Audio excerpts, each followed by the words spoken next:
was an outspoken abolitionist. He helped a lot with the Underground Railroad.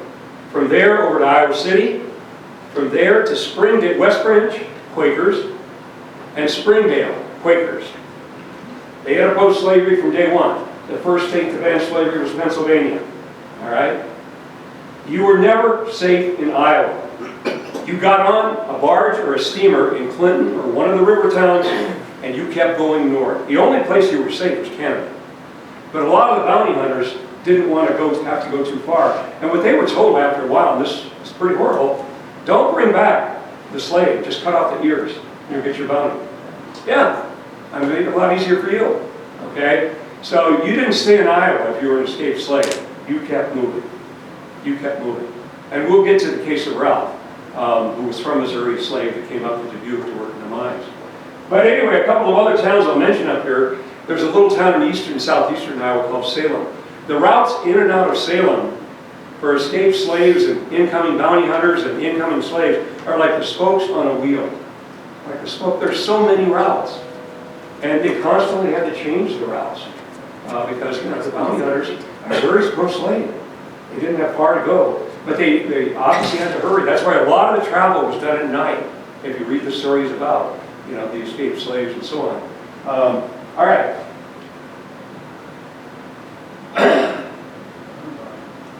Today, I consecrate the rest of my life to the total abolishment of slavery in the back of a church in Ohio. He goes right to the front of the church, pushes the minister aside, and then says those words, John Brown. Ken Burns, in his program about the Civil War, he refers to John Brown as the meteor. And of course what he means, he lit up the sky. And John Brown didn't care if they killed him. He comes across Iowa 4 times, recruiting, helping slaves. Just before the war starts, he took a group to Kansas.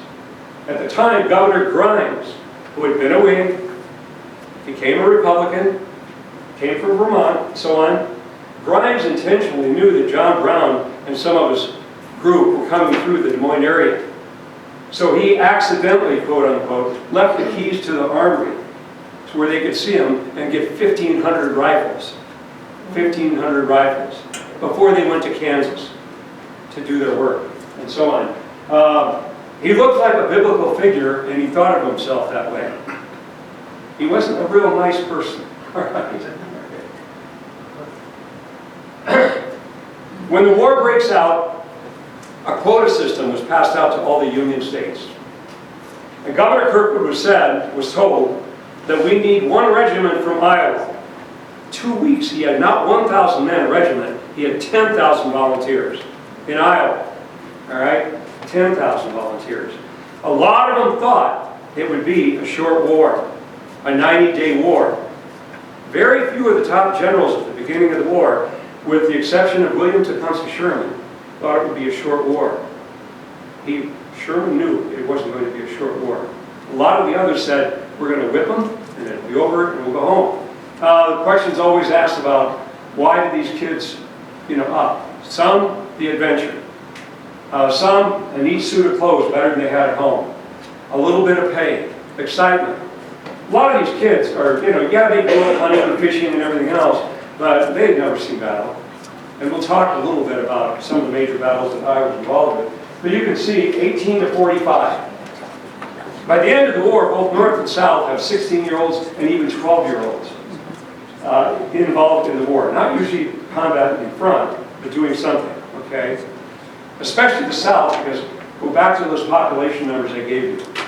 Every battle, the South has to kill 3 to 4 Northerners to even hope in winning this war.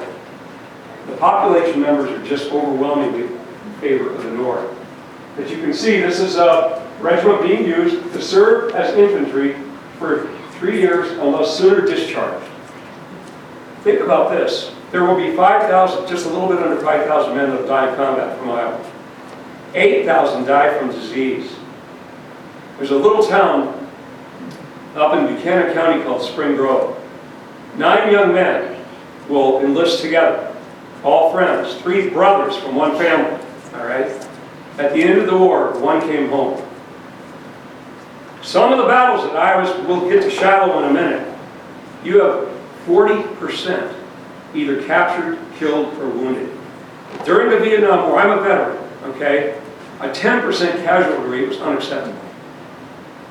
In the Ken Burns series, Company H from Tennessee, the series focused on 2 soldiers, one north, one south. Sam Watson was the only one who came home alive or not wounded or in need of artificial limbs. The only one. That's in the film.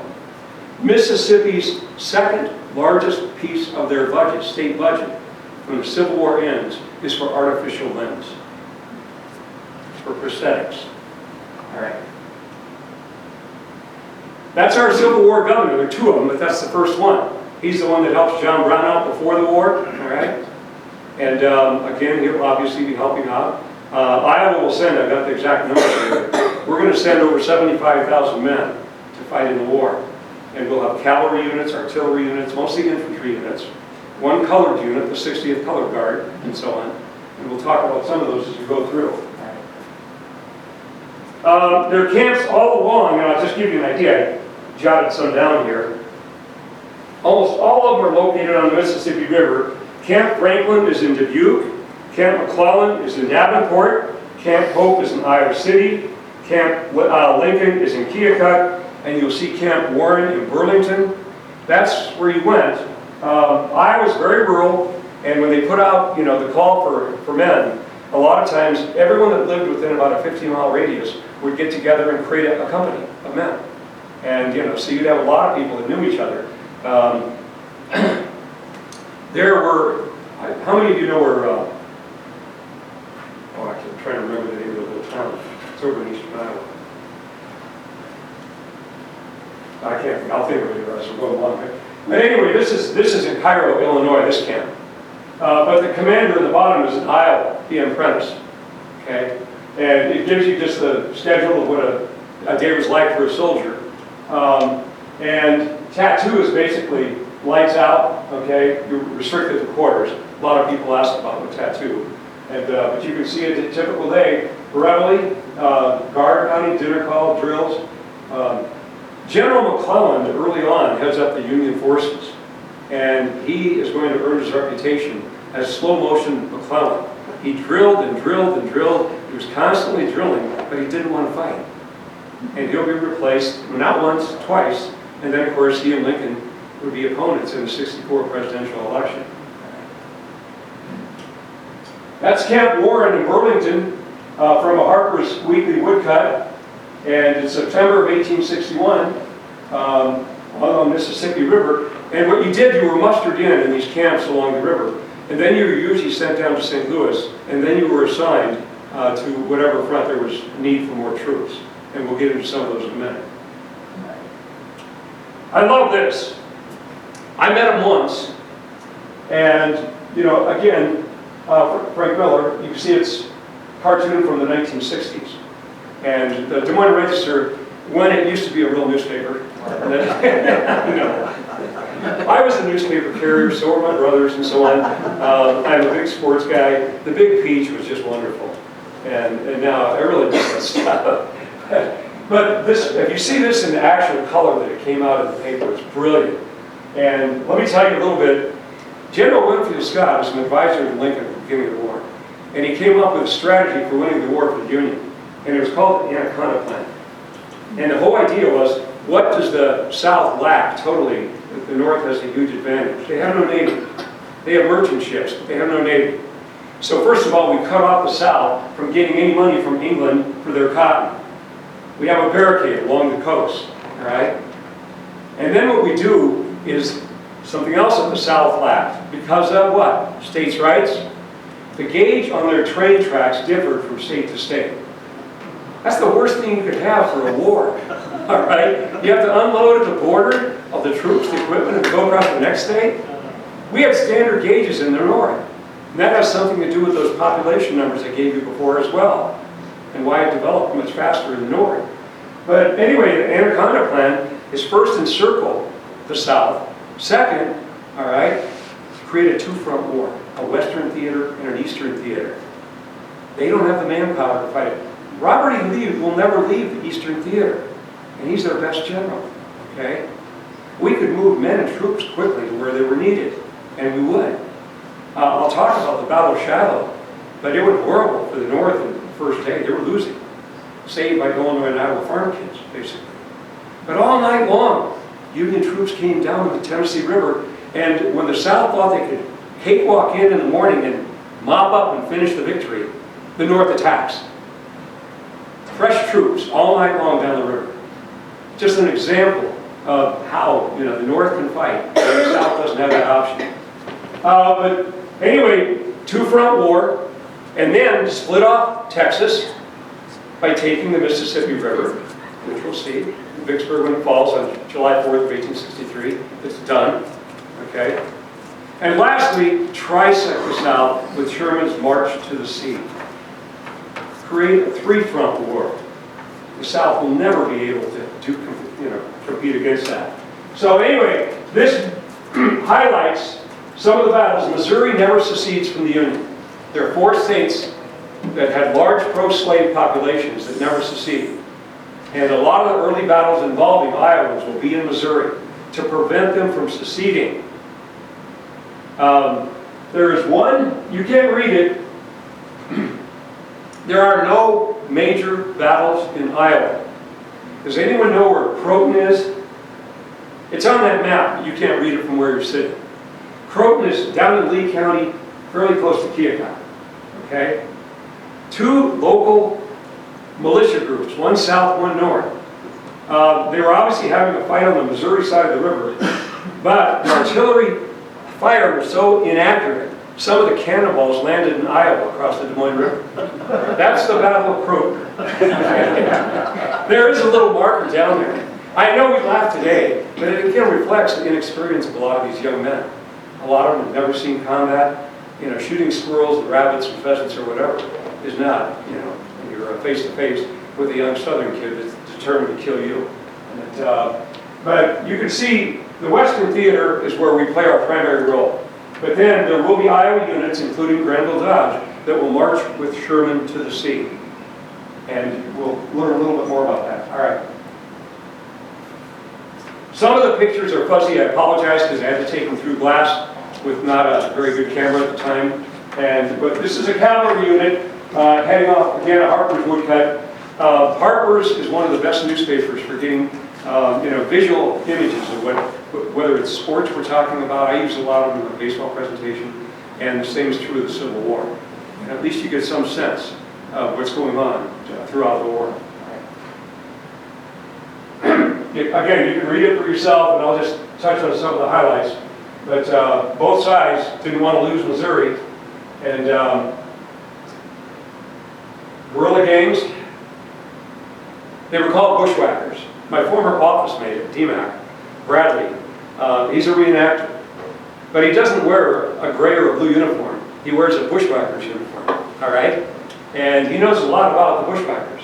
But read down here at the bottom, Missouri was neither north nor south, she was simply hell. Where her people were cutting one another's throat, neighbor farmers killed each other and burned each other's homes. Brothers of the same family were in opposing armies. Samuel Byers from Iowa, who wrote Sherman's March to the Sea. That's a quote about Missouri. I think it summarizes it fairly well, what Missouri was like. Battle of Prairie Grove in the picture, and we'll get to a couple of the other major ones. All right. Wilson Creek is the first major one involving Iowans. Southern part of Missouri. You can read for yourself. Nathan Lyon, General Lyon killed. That for a lot of the soldiers, the 90-day enlistment period expired. Confederates prevailed, but did not drive the Union forces completely away. The rebels stayed in the southern part of the state, while the rest stayed under Union control. And that's the way it'll be pretty much throughout the war, except for the bushwhackers. Right. Chromolithograph, it's a big fancy word for a colored lithograph. And it's Wilson's Creek. The moment that Lyon is killed, go ahead and pull it up. There it is. That's General Lyon falling off the horse. The Iowa flag behind the U.S. flag. And that, so that's the first major engagement by Iowa troops. All right.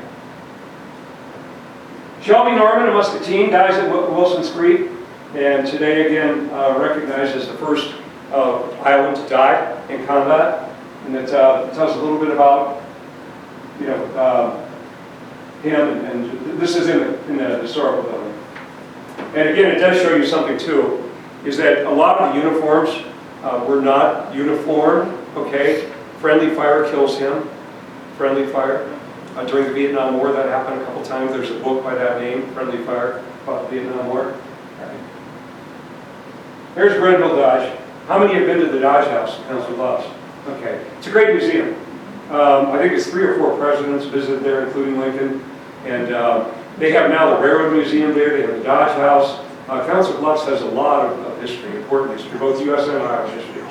And Grenville Dodge had already had a successful career as a railroad builder, as an engineer, and so on, before his services were asked for by President Lincoln. And he immediately said yes, and would play a critical